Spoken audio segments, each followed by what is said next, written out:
Hello everyone, welcome to my channel. We are starting with section 5 of the Limitation Act, as we have already covered section 1, 2, 3 and 4 in the previous video. You can go and watch that video. So section 5 basically deals with condonation of delay. Simple words में bare act पढ़ने से पहले I'll tell you the concept.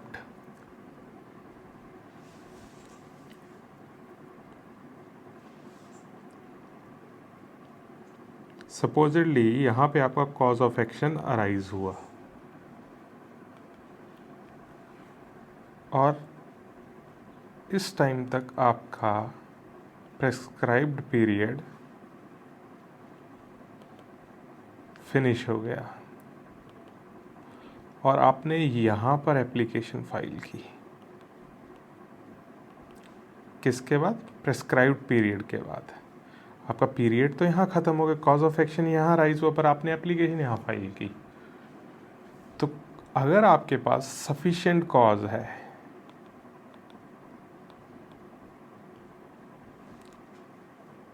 तो court में allow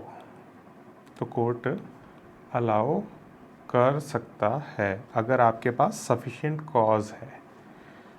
तो basically आप prescribe period over होने के बाद फाइल कर रहे हो तो कुछ सर्कमस्टांसेस में कोर्ट डिले कंडोन कर सकता है। तो let us read section 5 now. Extension of, अपने बेयर एक्ट निकाल लीजिए please, open your bare act.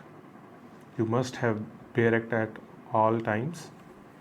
Extension of period of limitation in certain cases, any appeal or any applications.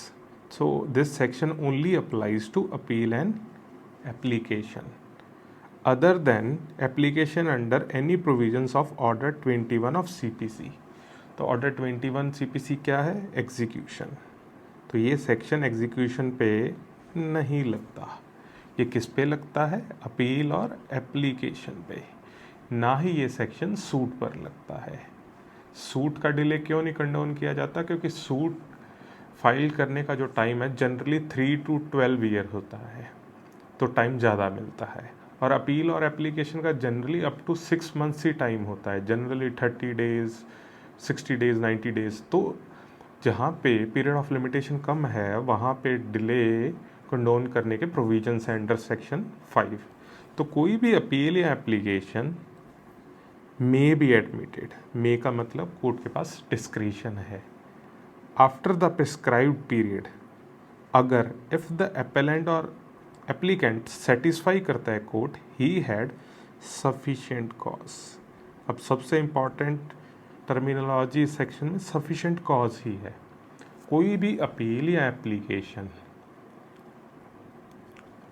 Court admit कर सकता है आफ्टर प्रेस्क्राइब्ड पीरियड अगर उसके पास sufficient cause है।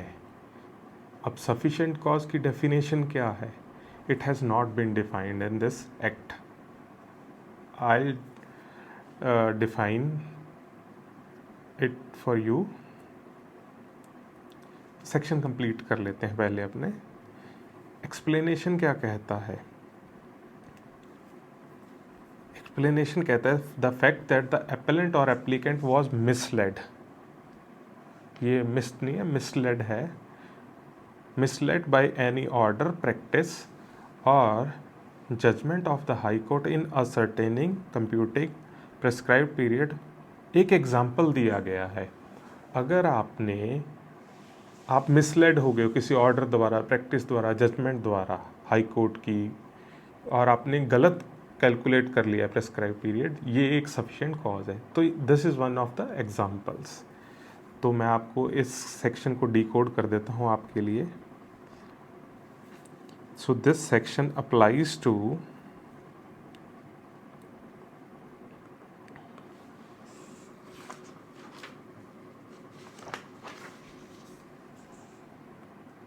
Only appeal या फिर एप्लीकेशन।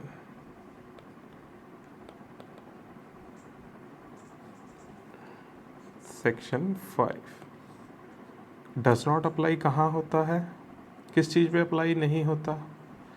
तो 1 इज़ ऑर्डर 21 की प्रोसीडिंग्स, दूसरा है सूट्स।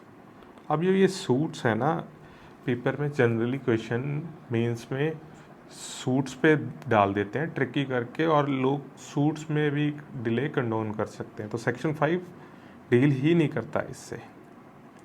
मे बी एडमिटेड, इसका क्या मतलब है? मे बी कोर्ट के पास डिस्क्रिशन है।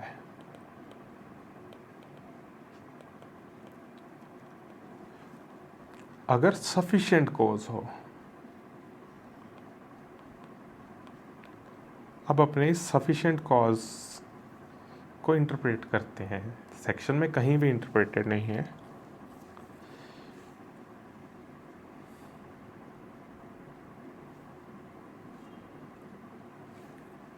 Sufficient cause,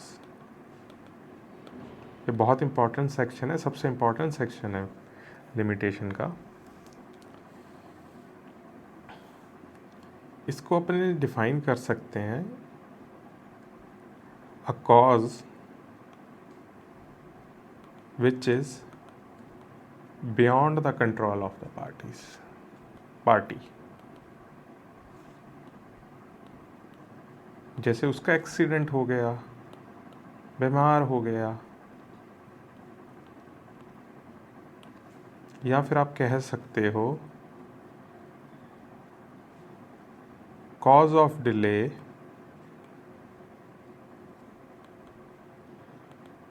which even after due care and attention was unavoidable, could not have been avoided।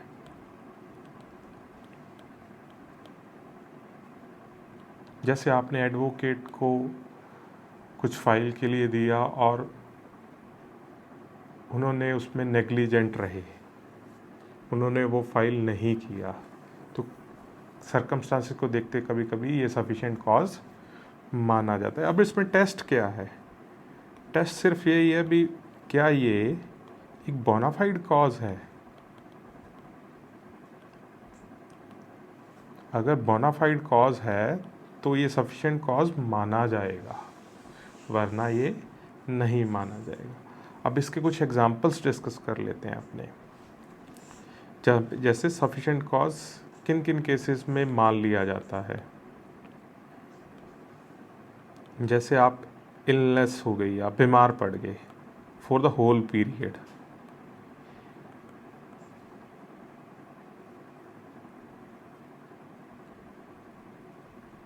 Imprisonment हो गई, आपको जेल जाना पड़ गया, काउंसिल ने मिस्टेक कर दी, कोई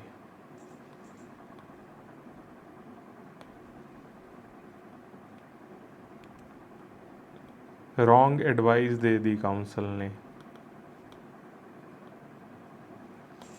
डॉक्यूमेंट्स चोरी हो गए, पार्टी का एक्सीडेंट हो गया, बोनाफाइडली रॉन्ग इंटरप्रिटेशन ऑफ लॉ हो गई, तो ये सफिशिएंट कॉज हो जाते हैं। और किन केसेस में नहीं माना जाता? आपका जो काउंसिल है वो एब्सेंट रह रहा है, तो ये बोनाफाइड कॉज नहीं है। Illiteracy,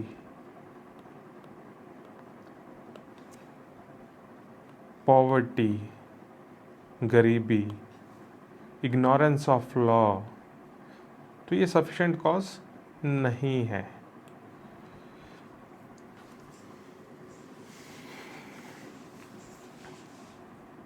late us come back to the bare act. तो कोई भी अपील एप्लीकेशन एडमिट की जा सकती है प्रेस्क्राइब पीरियड के बाद, अगर आपके पास सफिशिएंट कॉज है।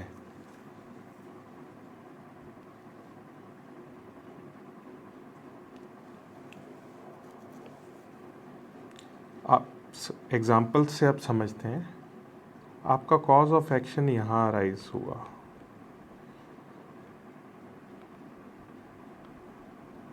और आपका प्रेस्क्राइब पीरियड यहाँ ख़त्म हो गया for filing the application.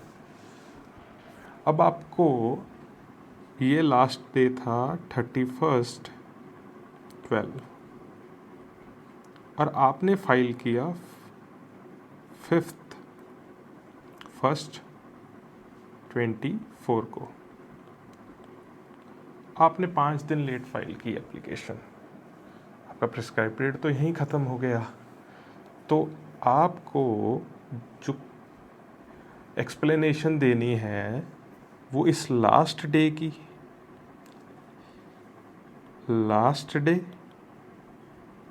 Plus period till filing. Last day कौन सा हो गया, 31 की देनी है और आपको 1 से लेके 4 तक की देनी है। इन डेज़ की आपको एक्सप्लेनेशन देनी है।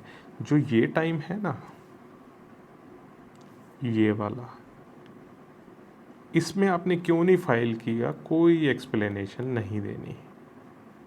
आपको एक्सप्लेनेशन देनी है लास्ट डे जब प्रिस्क्राइब पीरियड ख़त्म हो रहा था, उसके बाद जब आपने फाइल किया, तो इन डेज़ की आपको एक्सप्लेनेशन देनी है।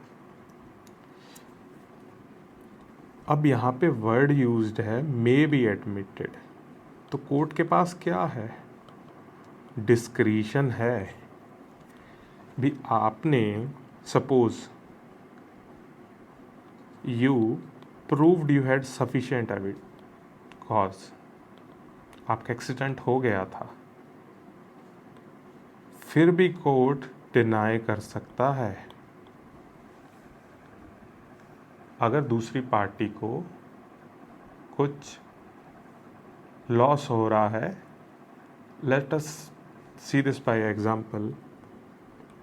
हस्बैंड एंड वाइफ मैरिड थे, दे अप्लाइड फॉर डिवोर्स, डिवोर्स में डिक्री पास हो गई।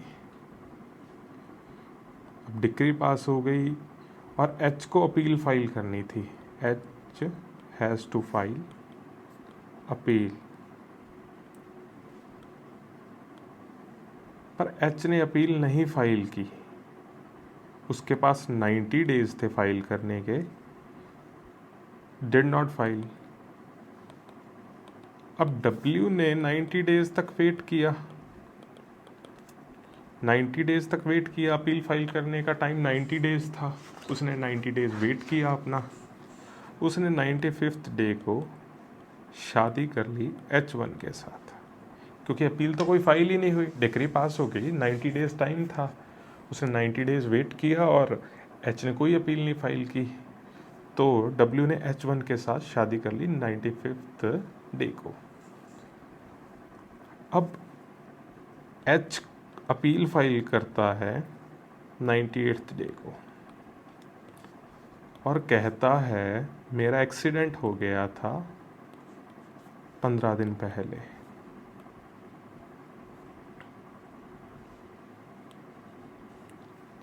ये कोर्ट को साबित कर देता है, प्रूफ्स कि मेरा it was a sufficient cause for not filing the appeal with in prescribe, prove कर दिया। अब कोर्ट को क्या करना चाहिए, अगर ये डिले कंडोन कर देगा तो डब्ल्यू और H1 की जो मैरिज है ये अफेक्ट होगी, आंसर होगी। तो कोर्ट इन केसेस में even after sufficient cause exist करता है, डिले कंडोन नहीं करेगा। इसलिए कोर्ट्स को डिस्क्रिशनरी पावर्स दी गई है, फैक्ट्स और सर्कमस्टांसेस को देखते हुए वो डिनाई कर सकते हैं। तो ये बड़ा इम्पॉर्टेंट, इसी को कहते हैं डबल डिस्क्रिशन। डबल डिस्क्रिशन कैसे, even after proving sufficient cause फिर भी कोर्ट डिनाई कर सकता है। So let's discuss some important landmark judgments regarding section 4. First one is, ये प्लीज़ नोट कर लीजिए, Ramlal versus Rewa Coalfields 1962 Supreme Court, Ramlal versus. तो इसमें हेल्ड किया गया था जो बर्डन ऑफ प्रूफ है ना under section 5, it strictly lies on applicant. Burden of proof पे है एप्लीकेंट पे, और इसको जो एक्सप्लेनेशन देनी है वो कौन से डेज की देनी है? He has to explain cause for last day of the prescribed period and for period after last day till filing of application या अपील। ठीक है जी।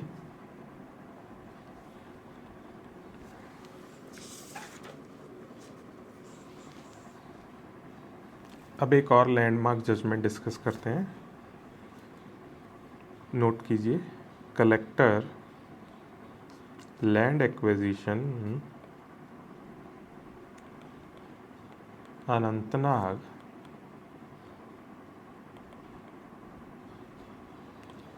Versus MST 1987 supreme court. तो इस केस में डिस्कस किया गया था क्या कोर्ट हाइपर टेक्निकल रहेगा वाइल इंटरप्रेटिंग सेक्शन 5, या कितना ज़्यादा बर्डन डालेगा एप्लीकेंट पे प्रूफ करने का। तो इसमें डिस्कस किया गया था अगर बहुत रिजिड अप्रोच अपनाई जाएगी तो फिर सेक्शन 5 का एप्लीकेशन कॉन्डोनेशन अलाउ नहीं हो पाएंगी, और अगर लिबरल होगी तो सेक्शन 5 की एप्लीकेशंस कंडोन की जा सकती हैं। तो इसमें ये कहा गया अगर लिबरल अप्रोच रखेंगे ना तो what it will lead to,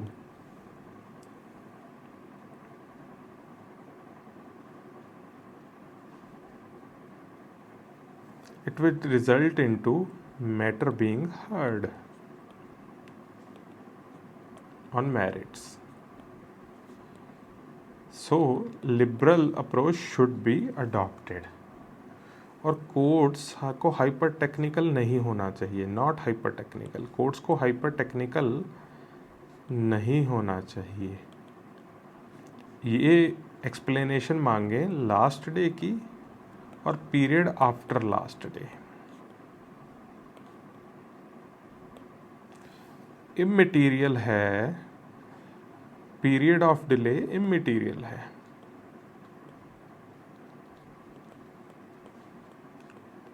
कितना भी साल भी हो सकते हैं, अगर आपके पास सफिशिएंट कॉज है तो कुछ सालों तक का भी पीरियड कंडोन किया जा सकता है। अब इसी में एक बड़ा इंपॉर्टेंट पॉइंट था, जो गवर्नमेंट है तो गवर्नमेंट को कोई स्पेशल ट्रीटमेंट मिलना चाहिए इन केसेस ऑफ कंडोनिंग डिले। जैसे ऑफिसेज में अपील फाइल करने के लिए एक प्रॉपर प्रोसीजर होता है जिसको फॉलो करते करते ज़्यादातर टाइम लग जाता है, जिससे कि उनको स्पेशल ट्रीटमेंट देना चाहिए। तो सुप्रीम कोर्ट ने इसी केस में हेल्ड किया भी गवर्नमेंट को कोई भी स्पेशल ट्रीटमेंट नहीं दिया जाएगा, नो स्पेशल ट्रीटमेंट, नो। इन्होंने हेल्ड किया भी कोई भी स्पेशल ट्रीटमेंट नहीं दिया जाएगा। तो लिख लीजिए, it was held in this case that no different treatment will be given in the case of government. कोई स्पेशल ट्रीटमेंट नहीं दिया जाएगा, पर जो मैनर ऑफ फंक्शनिंग है ना गवर्नमेंट का, भी किसी ऑफिसर का कुछ भी पर्सनल स्टेक पे नहीं है, फाइल पुशिंग जो टेक्निक है कुछ, ये ऑटोमेटिकली डिले एक्सप्लेन कर देता है। जो फंक्शनिंग है ना गवर्नमेंट की ये ऑटोमेटिकली क्या कर देता है, डिले को एक्सप्लेन कर देता है। तो in cases of government delay is more easily explained. Special treatment कुछ नहीं मिलेगा, पर जो आपका डिले है ना वो इजीली एक्सप्लेन किया जा सकता है गवर्नमेंट केसेस में, क्योंकि due to the functioning of the government organizations.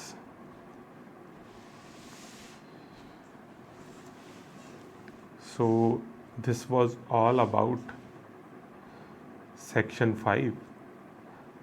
Thank you so much. Please subscribe to my channel. Thank you.